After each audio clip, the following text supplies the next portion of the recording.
Welcome back to Art History Untold. The recently upgraded 4X strategy game with advanced city simulations is back. With extra Untold Scenarios, today we explore the new version of Ara and its latest DLC. Thank you to Stardock for providing me with an early look at this expansion and for sponsoring this video. Untold Scenarios is available right now, and you can check it out using the link in the description. Let's go. As it is the season, 4th of July coming up, I thought that I would focus mostly in this video on the American expansion, though we will talk more broadly about the Untold Scenarios DLC as we move through, of course. Here I'm playing as George Washington. The scenario, very simply put, it's around the 18th century in the Americas. This is the specific geographical focus of the map, as you would have noted from the start. Here I begin with just Washington, right? One city and a dream. This scenario starts in the Renaissance period. Really, toward the end of it, I could choose to jump through into the Enlightenment soon-ish, as these technologies will be relatively quick to research. This is really the crux of the scenario. Place yourself in America with not a lot to go on and see if you can colonize this beautiful land. The general Ara sandbox, the way that you play a game, just like it would be without the scenarios, is generally the same, right? You'll see me explore with my scout, look for goods, gradually expand out Washington into the neighboring states, soon to be mine, and of course the primary objective here is to get out there and get those base goods up in the top left-hand corner of my screen, right? From food to wood to stone, I need to get the basic supplies online. The other part of this scenario that is particularly challenging is, of course, it's just a massive land grab, right? There are 4-ish fairly significant AI players. The scenarios are generally fairly challenging, so there's really quite an impetus on me to get things online as quickly as possible, and that's where Ara's wonderful crafting system with these crafting accelerators comes in. Use my buildings, my improvements, hopefully accelerated, to produce the amenities that you can see on the left-hand side of your screen. I start with some, which will help with growth and money, but if I want to win this prestige game, I'm going to need to build a lot more than just that. Just as a quick 101, the way that victory generally works here is based on prestige, and as you can see, everything from military down to government, through to my growth, my technology, everything that I can do is rewarded here.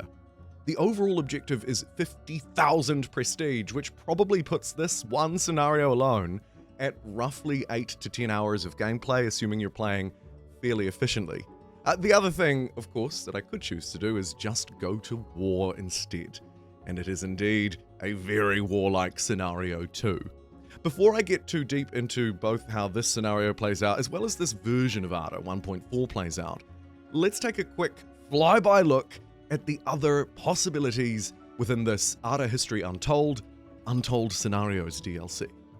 There are 8 of these scenarios in total, the American expansion I'm playing. Next one up here is the Mongol invasion. You can play as the Mongol Empire and stretch your way across the globe. Now, the scenarios work in one of two ways. They are either historically inspired, here you see Bronze Age collapse through to the Clash of Continents, or they're a little bit more about that kind of untold, hypothetical worlds. Each one has player nation, changeable of course, as well as opposing players, and a set of unique events built on, generally speaking, a unique map. Islands, Last Survivor, right the way through to a true Earth scenario in the final spot. This very last one just here, the Terra scenario, is a massive one, building on the true Earth map that we played in my last Ara video. Shout out to Australia, who makes it into this global domination mode.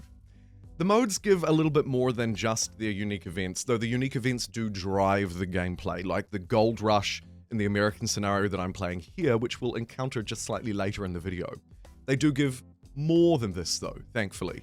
The developers haven't just dished up some maps. This time around, each scenario can come with its own custom units, from guerrilla fighters that I might encounter here, right the way through to unique units for the Mongols in that scenario we were talking about just before. On top of custom units, the technology trees are also often somewhat unique or changeable, particularly in those precious historical scenarios.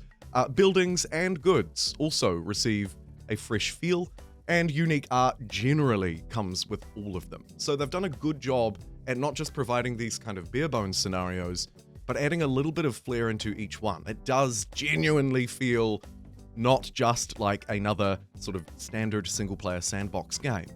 Thankfully though, the guardrails aren't too tight. It is indeed, literally in the namesake, about untold scenarios. And so the flexibility to use the systems that Ara normally has is crucial here in order to actually enjoy the scenarios more broadly. And while a full rundown of all of the ways that Ara has changed is not going to be the focus of this video, we talked a little bit about particularly the 1.4 changes last time. There are a few things that really do both this DLC and the game more broadly a real sense of justice. First one is the faster turns. You might notice when I'm not crafting and accelerating stuff here that actually I've left the turns in. In many clips throughout this video, you'll see me change turn. You'll see the turn move through. Normally I wouldn't do that because it's just dead space, but bam, look at it there. So fast, right? Usually just not interesting to watch. Thankfully, in the 1.4 update, the latest update for Ara History Untold, they've made significant leaps and bounds in improving the changing of a turn, how long it takes, but also the performance more broadly, and I think that the scenarios do a great job at showcasing that.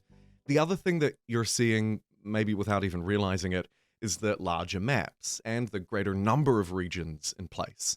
I believe the 1.4 update roughly doubled the number of regions in a map without impacting performance. Some sort of witchcraft and wizardry, but of course it's very important here because you'll see that my cities grow and expand. This one, 1, 2, 3, 4, 5, 6, 7-ish broader regions. Each one has 2, 3, 4, sometimes 5 slots to build improvements. There is a lot of micro you could do here. Improvements feed into one another, boosting overall production, or perhaps enhancing, say, government and cultural improvements in a region. I do not delve into the full level of depth available, so, maybe you don't use my regions as a particular guide for the maximum efficient gameplay, but they do get the job done. And this brings me through to my third point here on sort of the broader changes around Update 1.4, and that's auto supply. Accelerators don't happen automatically, so the accelerators that I'm putting in here to craft these picks, instead of one every 67 turns, now just one every 2 turns, are vital, of course, to get those goods produced. But there's a sort of a bigger thing at play here, thanks to Update 1.4, the supplies. Buildings will now be automatically supplied. This one has no supplies, as you can see, and I don't have any tools available to give it any. But buildings are now automatically supplied, and that takes away a huge amount of the micro, letting you focus more on things like the consequential Californian Gold Rush event here.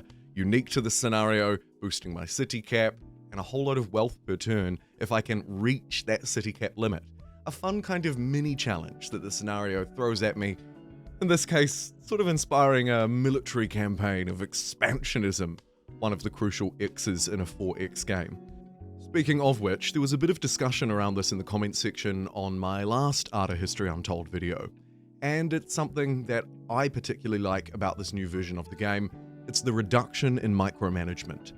The main change, again, as I've said already, is about the auto-supplying, though there are a few other smaller changes around the edges, and the developers' publishers have signaled that they'd like to focus more on that as they move through, as they continue to update Ara History Untold. The way it plays out in practice, and your comments last time, got me thinking on this a little deeper. I think you're absolutely right in saying that the reduction of micromanagement helps to focus on those core 4X elements. This war summary here, a great example, right?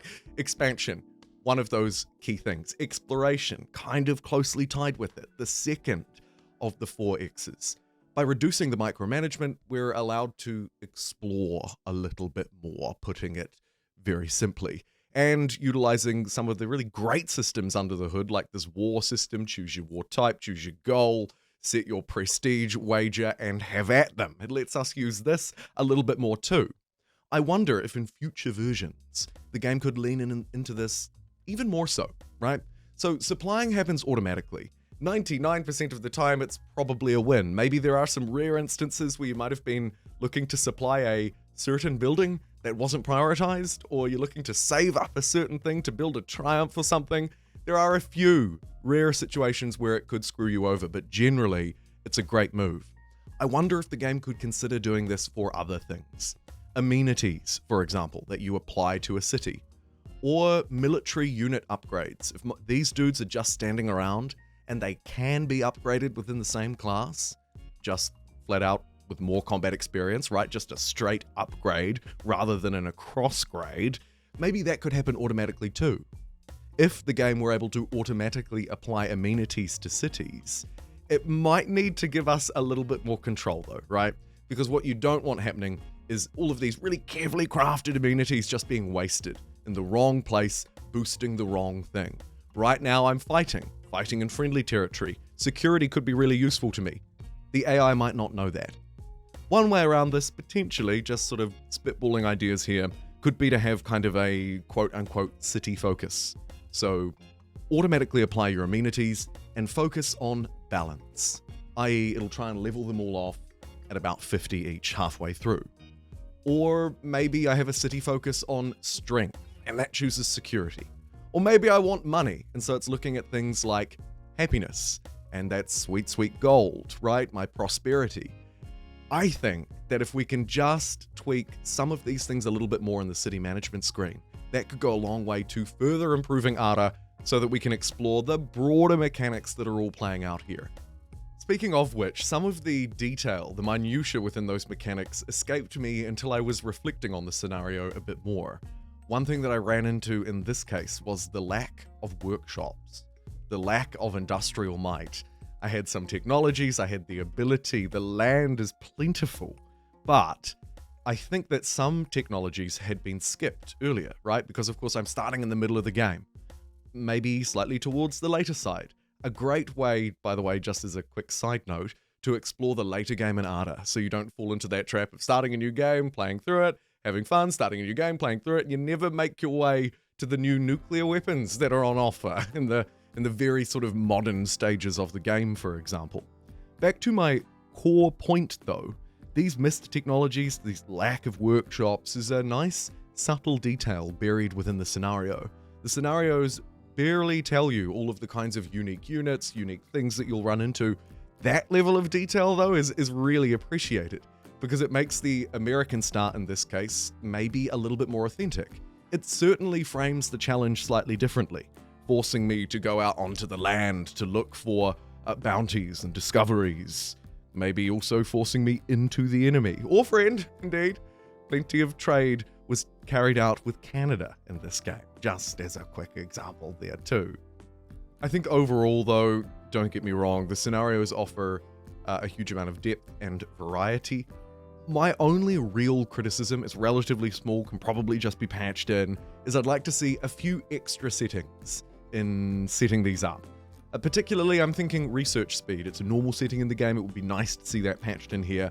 Maybe map scaling, although I'm kind of on the fence about that one. Going back to what I was just talking about, how each scenario is quite carefully crafted from the technologies you've skipped to the world that you're playing in. That could mess with it just a bit much, but a few extra settings would be greatly appreciated. Alrighty, as we move toward the end of the video, in these last few minutes, I'd like to take a recap, a look at ARA History Untold, roughly now 9 months after the game has launched, with plenty of fun new stuff to play with, like these nuclear ICBMs. More broadly, I think that the 1.4 update in particular made a huge impact to the way that this game plays. The performance concerns that I had when the game first launched have genuinely, largely almost completely disappeared. There's still more work to do, a little bit of hitching now and again, the odd frame drop, maybe zooming into a city or between turns, but actually considering the amount of living activity that's simulated, you just zoom right in and look at those little dudes walking around at this workshop, and then I can zoom right out and see the map. It all happens, to ARA's credit, very fluidly. On top of that, the reductions to micromanagement, the expansion of the game with this, I gotta say, fairly cheap DLC pack. It's like $10 US. What year is it? Overall, I'm really happy with the way that ARA History Untold is shaping up, and the way that this sort of complementary DLC pack is playing out. I think it will probably provide, what have we got? Sort of 7-8 scenarios, 7-8 hours each. There's maybe 50 to 60 hours worth of additional gameplay in here. The nuances, as I mentioned earlier, from technologies unlocked through to specific units, technologies more broadly, is greatly appreciated. And I think it helps to produce, generally speaking, a package that I'm quite proud of. And I think that the developers and the team behind it should be as well. If you'd like to check out Art of History Untold, and indeed these Untold Scenarios, just as a gentle reminder, you can do so using my link down below. And thank you again to Stardock for providing me with an early access look at this DLC and the latest version of Ada. Thank you for watching, thank you for being here. I'll see you next time.